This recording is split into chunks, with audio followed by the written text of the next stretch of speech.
मध्य प्रदेश सरकार ने गुरुवार को प्रदेश में भेड़ियों की सर्वाधिक संख्या के कारण वुल्फ स्टेट की ओर आगे बढ़ने का दावा किया था, लेकिन इंदौर के जू में एक एक कर 6 भेड़ियों की मौत का सच सामने आ गया। जांच में इसका कारण रेबीज बताया जा रहा है। प्रदेश में फिलहाल पूरे देश में सर्वाधिक 772 भेड़िए हैं। इस संबंध में वन विभाग द्वारा ट्वीट कर जानकारी दी गई थी कि अब जू में केवल 2 भेड़िए ही बचे हैं। जू प्रभारी उत्तम यादव ने बताया कि कुछ दिनों से रेबीज के लक्षण के बाद एक एक जोड़े में इसके लक्षण दिखाई देने लगे थे, जिन्हें लगातार निगरानी में रखा जा रहा था। लेकिन गुरुवार देर रात 6 भेड़ियों की मौत के बाद एक जोड़ा ही इंदौर जू में शेष रह गया, जिसे पिंजरे से बाहर कर दिया गया है। प्राणी संग्रहालय प्रबंधन ने एहतियात के तौर पर एंटी फंगल छिड़काव करवा दिया है। संभवतः एक दूसरे को काटने से इन्फेक्शन फैलने की बात सामने आई है।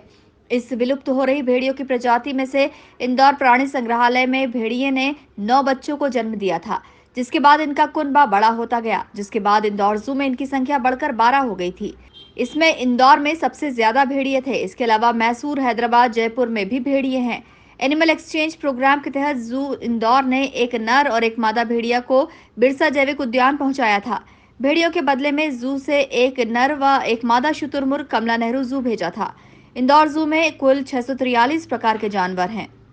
देखिए, रेबीज का इन्फेक्शन था इसमें, और जिस तरह से 2 दिन मॉर्टेलिटी होने के बाद तुरंत हम लोग अलर्ट हुए और वेटनरी कॉलेज के एक्सपर्ट की टीम को हम लोगों ने बुलाया था। उन्होंने भी सारी चीज़ को इन्वेस्टिगेट किया है। सारे जो मॉर्टेलिटी उनमें भी पोस्टमार्टम करने के बाद, चूँकि जिस तरह के सिम्टम थे उस तरह के सिम्टम से कहीं ना कहीं रेबीज़ का अंदेशा जरूर लग रहा था, क्योंकि नर्वाइन जो सिम्टम थे वो तो उसमें इन्वॉल्व थे। स्टैगरिंग गेट वगैरह, लगातार सलाइवेशन होना और रेस्टलेस घूमना, तो ये कहीं ना कहीं इस रेबीज के सिम्टम नोटिस में आ रहे थे। लेकिन जब पोस्टमार्टम किया हम लोगों ने, उसका जो भी सारे प्रिकॉशनरी मेजर अडॉप्ट करते हुए, नेगरी बॉडी ब्रेन का कुछ फ्लूइड भी हम लोगों ने टेस्ट के लिए भेजा, उसमें रेबीज का पॉजिटिव साइन आया है और इसी दौरान 6 की डेथ हुई है।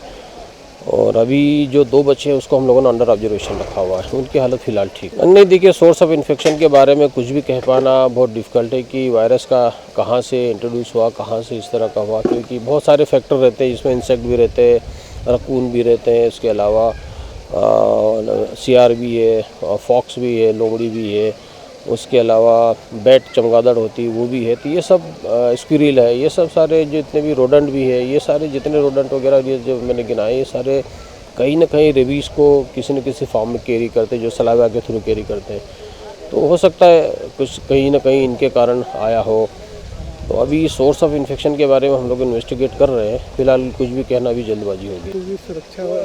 नहीं, ऐसा नहीं होता, ऐसा सभी में नहीं होता, क्योंकि ये जो पर्टिकुलर फॉक्स, जिकाल और जो वुल्फ है, ये थोड़े ज़्यादा ससेप्टिबल रहते हैं रेबीज़ को लेके, और इनमें ही इसमें इन्फेक्शन नोटिस में आया है। और चूँकि ये इन्फेक्शन एक एनिमल से दूसरे एनिमल में बाइट के थ्रू फैलता है, ये सलावा के थ्रू फैलता है। अगर एक एनिमल इन्फेक्टेड एनिमल का सलावा किसी दूसरे एनिमल में या ह्यूमन में कहीं इंजेक्ट हो जाता है तो उसमें वो इन्फेक्शन पहुँच जाता है।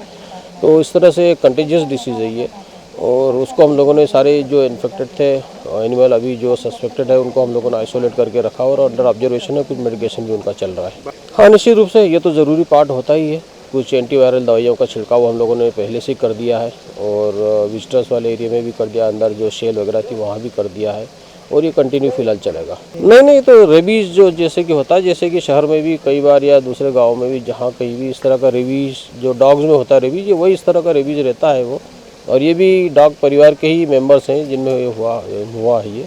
फिलहाल 6 भेड़ियों की मौत से जू प्रबंधन सख्ते में है। एहतियातन एंटी फंगल का छिड़काव करवाया जा रहा है। Bureau report, INN news, Indore.